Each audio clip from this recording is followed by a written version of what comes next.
Hello साथी, ऊ चाहिँ मेरो साथी कृतिका अनि ऊ चाहिँ मेरो पर्मिला साथी स्कुल पढ्दादेखिको। अनि म चाहिँ खुर्सानीहरू लिन बजार गएँ अनि किनमेल गरेँ। किनमेल गरिसकेपछि अनि म यतातिर पृथ्वी चोकको मोबाइल पसलतिरै गएँ। यो चाहिँ पृथ्वी चोक।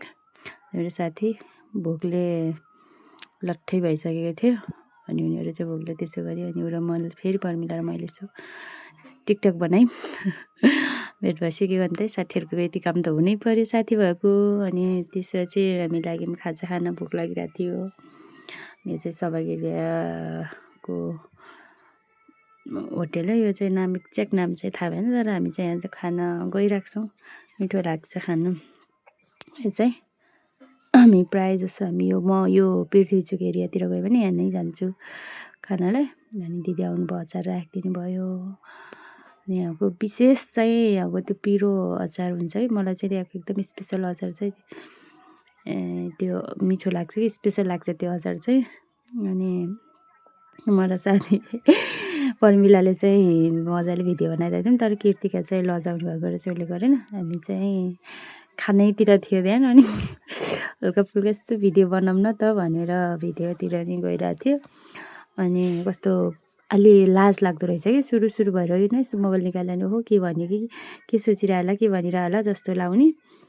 अनि त्यही भए पनि ठिकै छ, बनाऊँ न, नयाँ ठुलो कुरा होइन, नयाँ नौलो कुरा होइन, सबैले गरिरहेको छ नि त जस्तो लागेर अनि बनाइयो। अनि मैले चाहिँ यो सुरु हो मेरो यो भर्खर हो नि त। अनि मलाई फोटो एडिट गर्न अपलोड गर्न चाहिँ जान्देको छैन कि कसरी गर्ने कसरी एडिट गर्ने भनेर। अनि बोल्न पनि आउँदैन, कहाँ कसरी बोल्ने कसरी भन्ने त्यो केही थाहा छैन, कुनै आइडिया छैन, केही आइडिया नै छैन। एकदम जिरो छ कि मेरो आइडिया चाहिँ। कसैले केही आइडिया छ भने प्लिज मलाई सुझाव दिनु होला, आइडियाहरू यस्तो यस्तो गरेर हो भनेर भनिदिनु होला प्लिज। मलाई त्यति हेल्प गरिदिनु होला तपाईँहरूले। जसले पनि भिडियो हेर्नुहुन्छ यस्तोमा यो गरेको भए राम्रो हुन्थ्यो जस्तो लाग्छ त्यो भनिदिनु होला मलाई। अनि यसो गरेपछि यस्तो हुन्छ भनेर पनि त्यो कुराहरू भनिदिनु होला, मलाई चाहिँ हेल्प गरिदिनु होला। अनि त्यसपछि मेरो साथीको त यही नै पर्मिला हो र म चाहिँ स्कुल पढ्दादेखिको साथी। हामी 10-12 वर्ष त भयो हामी यसरी फ्रेन्डसिप गरेको। विवाह उसको पनि विवाह भएको छ, मेरो पनि भएको छ। मेरो एउटा छोरी छ, उसको 2टा छोरा छ। अनि हामी भेटिरहेको छौँ, बोलिरहेको छौँ, फोनहरूमा कुरा भइरहेको छ। अनि आजभोलि त ऊ पनि त्यही पोखरातिर आएको छ। अनि लगभग हप्ताको एकचोटि दुईचोटि चाहिँ भेट चाहिँ भइराखेको हुन्छ हाम्रो। अनि मेरो हाम्रो साथी अमृताहरू पनि हो, अमृता चाहिँ बाहिर हो। धेरै सम्झेका छौँ अमृतालाई। यही भिडियोदेखि भने म हाम्रो अम्मु बेब्सलाई। अनि मेरो साथीहरू सबैलाई सम्झिरहेको, अब सम्झिन्छौँ स्कुल पढ्दाको सबै साथीहरूलाई। अनि खास गरेर अब स्कुल पढ्दाखेरि 9-10मा चाहिँ एकदम धेरै बेस्ट फ्रेन्ड भनेर हिँड्ने बोल्ने नै ऊ म अनि अमृता हो। सबैलाई थाहा नै हो हामी कतिको मिल्थ्यौँ, कतिको बोल्थ्यौँ, कतिको झकझक थियौँ, कतिको बदमासी थियौँ भनेर। त्यो त हामीलाई स्कुलमा पढ्दाखेरि चिन्नुभएको साथीहरूलाई थाहा नै छ। अनि त्यसले चाहिँ तिल लाज लागिरहेको थियो, मान्छेहरूले हामीलाई हेरिरहेको थियो नि त। अनि र म चाहिँ एकदम लजाइरहेको थियो नि, त्यही पनि केही पनि हुँदैन भनेर भिडियो बनाइराखेको थियौँ।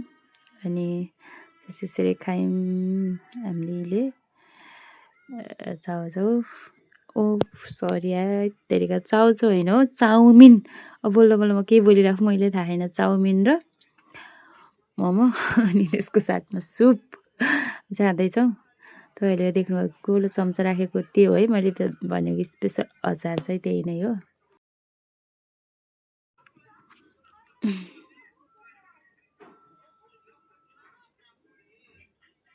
कसरी खाएका खानै नपाएको जसरी खाएका भन्ने लाग्ला, यसरी नै खान्छौँ हामी चाहिँ। त्यो यताउति आउँदैन कि खाने नाटक पारौँ भनेपछि आउनु मुख खोल्यो भने त ठुल्ठुलो गम हामीले खाने चाहिँ। के भन्नु, मलाई त केही बोल्न पनि आएन हो साथीहरू, के बोल्नु भने धेरै बोले जस्तो लाग्यो। कसै केही भन्न आएन। अब म हजुर आफै हेरेर के भन्नु उफ, म त खै म कस्तो मिस्टेक गरेछु टिस्यु राखेर त्यही प्लेटमा अनि त्यही खाएको नि पछि चाहिँ थाहा भएन उनीमा चाहिँ यति हाँस्यौँ कि है अनि त्यसपछि खाएन मैले चाहिँ अनि त्यसपछि हामी गाडीमा चढ्यौँ हामी गाडीमा चढेर आउनु लाग्यो मसँग पैसै थिएन मेरो साथी परिलाल दिँदै थियो पैसा उसले चाहिँ त्यो धनी त्यसले दिन्छ भनेको थियौँ त्यसपछि घर हामी बस्यौँ अनि यत्तिकै भएपछि मेरो छोरी हिजोदेखि त्यो डेजर्ट फ्रुट खान जाऊँ भनिरहेको थियो अनि हामी चाहिँ लाग्यौँ यता महेन्द्र पुलतिर म अनि दिदी छोरी अनि हिजोदेखि नै भनिरहेको थियो रोइरहेको थियो छोरी अनि ल नि त खुवाऊँ भनेर मस्ती नै गरेर खाइसकेको थिएँ यहाँनिर पाउँछ है त्यो चाहिँ अन्त कहाँ पाउँछ मलाई थाहा भएन मैले देखेको चाहिँ यहीँनिर त्यो महेन्द्र पुलको यो पसलमा हो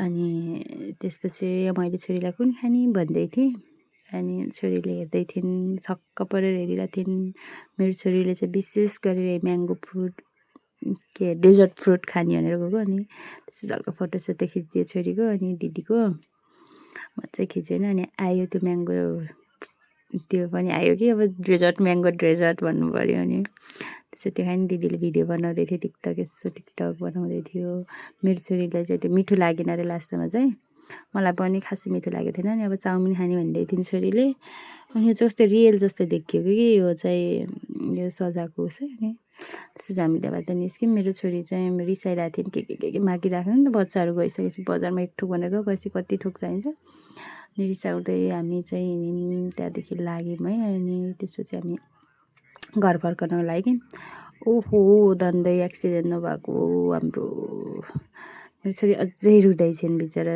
उसको चित्ते पुरा नभएर यसरी रुँदै छिन् बिचरा रुँदै घर फर्काएर आइपुग्छ आजलाई हस् बाई बाई यति नै सी यू